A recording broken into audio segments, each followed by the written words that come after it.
जय हिंद साथियों, मैं आपका साथी रघुवंश, संयोजक, विश्व का सबसे लंबा तिरंगा समिति। मित्रों, आज श्री रामचरितमानस अक्षरशः कथा ज्ञान यज्ञ के पृष्ठ संख्या 59, दोहा संख्या 45 से आगे बढ़ेंगे।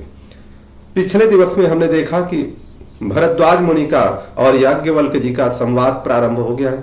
किस प्रकार से दोनों लोगों में संवाद प्रारंभ हुआ, और आज के दिवस में हम देखेंगे कि किस प्रकार से याज्ञवल्क जी कथा को प्रारंभ करने के पूर्व बताएंगे श्री राम जी की कथा, और उसके पूर्व भरद्वाज जी की चतुराई पर भी ध्यान आकर्षित करेंगे कि भरद्वाज जी को श्री राम जी की कथा सुननी है। इस पर वह याज्ञवल्क जी से कहते हैं कि रावण कौन मैं पूछूं तो ही। राम जी कौन है? कौन राम है?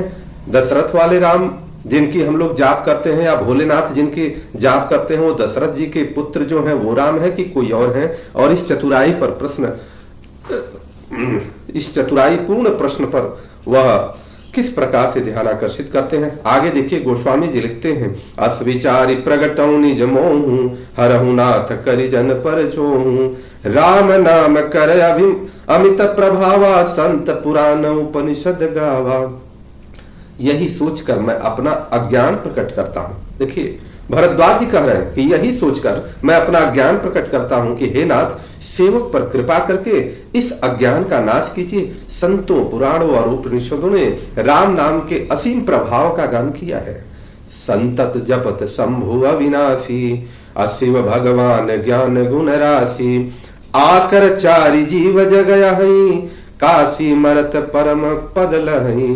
कल्याण स्वरूप ज्ञान और गुणों की राशि अविनाशी भगवान शंभु निरंतर राम नाम का जप करते रहते हैं। संसार में 4 जाति के जीव हैं। काशी में मरने से सभी परम पद को प्राप्त करते हैं, और 4 जाति के जीवों, जितने भी संसार में चारों प्रकार के जीव हैं, सब के सब अगर वो काशी में मरते हैं तो सदगति प्राप्त करते हैं। सोपि राम महिमा मुनिराया, शिव उपदेश करत करिदाया, राम कवन प्रभु पूछऊं तो ही, कहिए बुझाई कृपा निधि मोही। हे मुनिराज, वह भी राम की ही महिमा है, क्योंकि शिव जी महाराज दया करके काशी में मरने वाले जीव को राम नाम का ही उपदेश करते हैं, इसी से उनको परम पद मिलता है।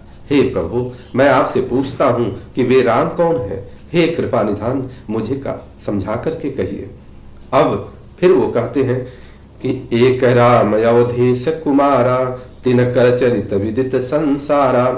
भरद्वाज कह रहे हैं, एक राम को तो पूरा दुनिया जानता, उनका चरित्र को, जो चक्रवर्ती सम्राट महाराजा दशरथ के पुत्र हैं, उनका चरित्र तो पूरी दुनिया जानती है।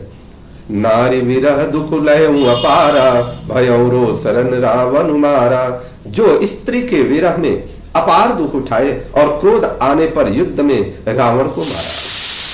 प्रभु सोई राम की अपर को, जाहि जपत त्रिपुरारी, असत्य धाम सर्वज्ञ तुम्हा, कहूं विवेक विचारी। कर उनके बारे में तो हम सभी लोग जानते, पूरी दुनिया जानती है। हे प्रभु, वही राम है या कोई दूसरे हैं जिनको शिव जी जपते हैं? आप सत्य के धाम है, सब कुछ जानते हैं। ज्ञान विचार करके कहिए कि कौन से राम है। जैसे मिटे मोर भ्रम भारी, कहूं सो कथा नाथ विस्तारी। जिस प्रकार से मेरे भ्रम का नाश हो, अर्थात जिस प्रकार से मेरे अंदर से संदेह दूर हो, उस प्रकार की कथा कहिए।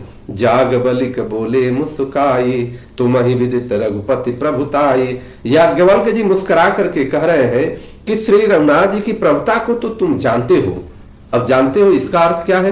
याज्ञवल्क जी ने क्यों ऐसा कहा? अब आगे कह रहे हैं कि राम भगत तुम मन क्रम वानी, चतुराई तुम्हारी मैं जानी।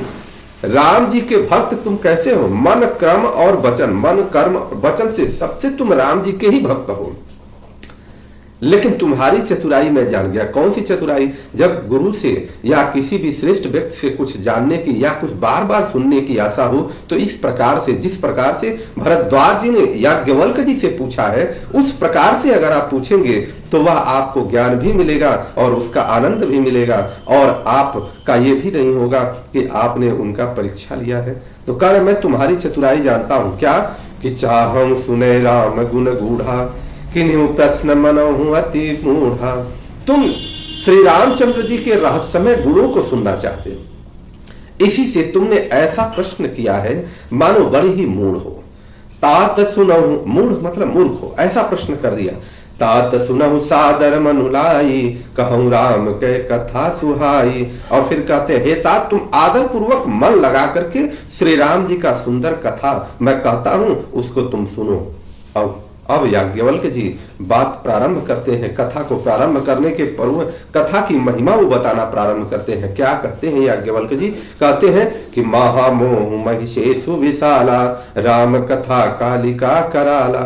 कहते हैं कि जो बड़ा भारी अज्ञान विशाल महिषासुर है ऐसे समझो, और श्री राम जी की कथा भयंकर काली जी है। जिस प्रकार से काली जी ने महिषासुर का वध किया था, उसी प्रकार से अगर तुम श्री राम की कथा या कोई भी व्यक्ति श्री राम की कथा सुनता है तो उसके मोह का और भारी अज्ञानता का उसका नाश होता है, या अज्ञानता मारा जाता है, समाप्त होता है। राम कथा शशि किरण समाना, संत चकोर करहि जेहि पाना। श्री राम जी की कथा चंद्रमा की किरण के समान है, जिसे संत रूपी चकोर सदा पान करते हैं। जैसे चकोर पक्षी है जो चंद्रमा के किरण का पान करती है, केवल वही पान करती है, उसी प्रकार से जो संत होते हैं वो श्री राम जी की कथा का हमेशा पान करते हैं। ऐसे संशय कीन भवानी, महादेव तब कहा बखानी। ऐसा ही संदेह पार्वती जी ने किया था, तब महादेव जी ने विस्तार से उसका उत्तर दिया था। और उत्तर दिया तो फिर आगे क्या हुआ?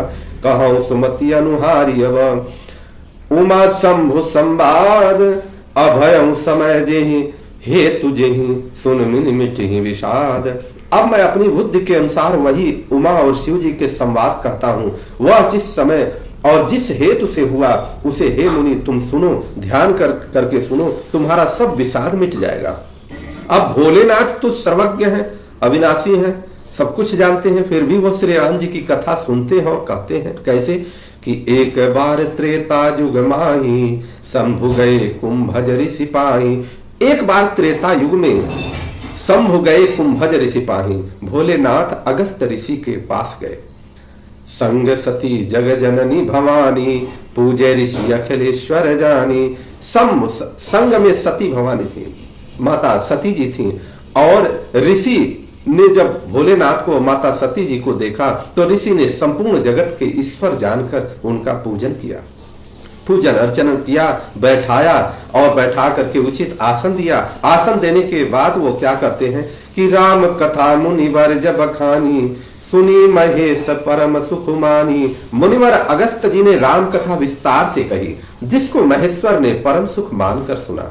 ऋषि पूछी हरि भगति सुहाई, कहीं शंभु अधिकारी पाई। फिर ऋषि ने शिव जी से सुंदर हरि भक्ति पूछी और शिव जी ने उनको अधिकारी पाकर रहस्य सहित भक्ति का निरूपण बता दिया। ऋषि ने भक्ति पूछा कि हरि की भक्ति कैसे हो, तो जो अधिकारी होता है, अर्थात भक्ति का भी सबको नहीं मिलता, जो भक्ति का अधिकारी होता है उसी को दिया जाता है। और इस प्रकार से भोलेनाथ जी ने उनको अधिकारी मान करके दे दिया। जब कथा चल रही थी तो उस समय बहुत जैसे मन में भाव ऐसा आता है, माता सती जी को यह भाव आया कि ये तो वही बात कर रहे हैं, उसी प्रकार की कथा कह रहे हैं, और बीच में वह उनका मन कहीं और हो गया, अर्थात वो कथा में मन नहीं लगा। जैसे श्री राम कथा जब हम सुनते हैं और पूरा मन कथा में अगर रहे तब तो हम उसके रहस्य को जान पाएंगे, परंतु अगर कथा में बैठे ही हो केवल और मन बाहर हो तो हम कथा के रहस्य को नहीं जान पाएंगे और संदेह हमेशा बरकरार रहेगा। कहत सुनत रघुपति गुण गाथा, कछु दिन ताहा रहे गिरिनाथा। देखिए इसमें कितनी बड़ी बात, कहत सुनत रघुपति गुण गाथा।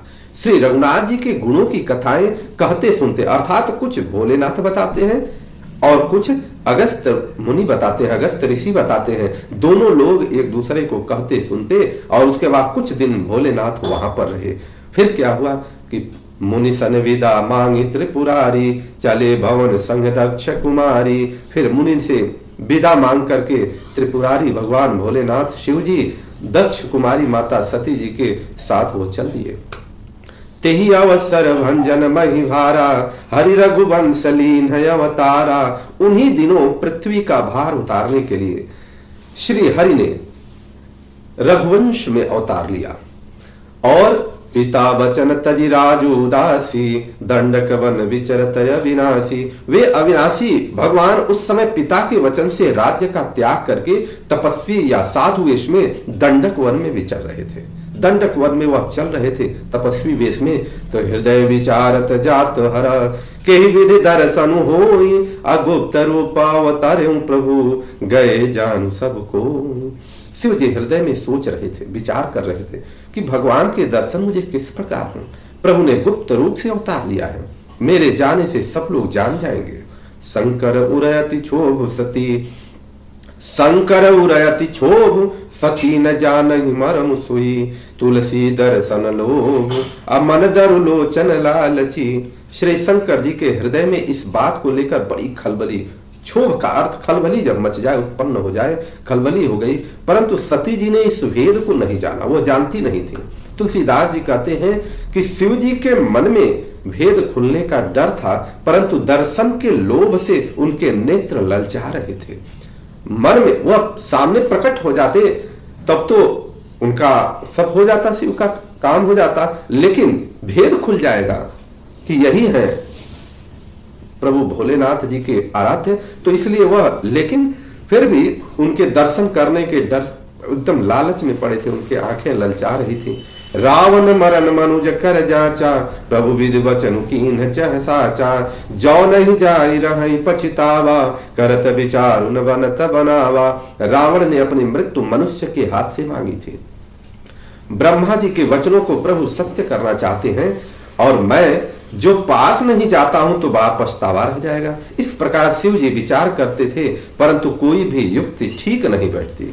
करत विचार न बनत बनावा, कोई भी युक्ति ठीक नहीं बैठी। ए विधि भय सोच बसे ईसा, ते ही समय जाई दस सीसा, लीन नीच मारी चही संगा, भयों तुरत सुई कपट कुरंगा। और इसी बीच में यह हुआ था कि मारिच के साथ रावण पहुंच गया, और मारिच और रावण मिलकर के प्रपंच रच दिए, और इस प्रकार से वहां पर पहुंच गए। कपट मृग बन गया, करि छलु मूढ़ हरि वै देहि, प्रभु प्रभाव तस विधि तन तेहि। मूर्ख रावण ने छल करके सीता को हर लिया, सीता जी को हर लिया। उसे श्री रामचंद्र जी के वास्तविक प्रभाव का कुछ भी पता न था। मृगवधि बंधु सहित हरियाए, आश्रम देखि नयन जल छाए। मृग को मारकर भाई लक्ष्मण सहित श्री हरि आश्रम में आए, और उसे खाली देख करके उनके नेत्रों में आंसू भराए।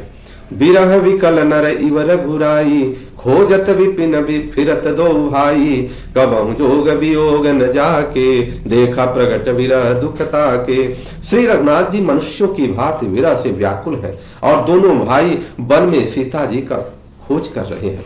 जिनके कभी संयोग और वियोग नहीं है, उनमें प्रत्यक्ष विरह का दुख देखा गया, अर्थात जिनके अंदर संयोग वियोग हो ही नहीं सकता, ऐसे प्रभु आज मनुष्य का रूप धारण करके और प्रत्यक्ष रूप से विरह के रूप में दिख रहे हैं। अति विचित्र रघुपति चरिता, जानहि परम सुजान, अति मति मंद विमोह बसा, हृदय धरहि कछुआन।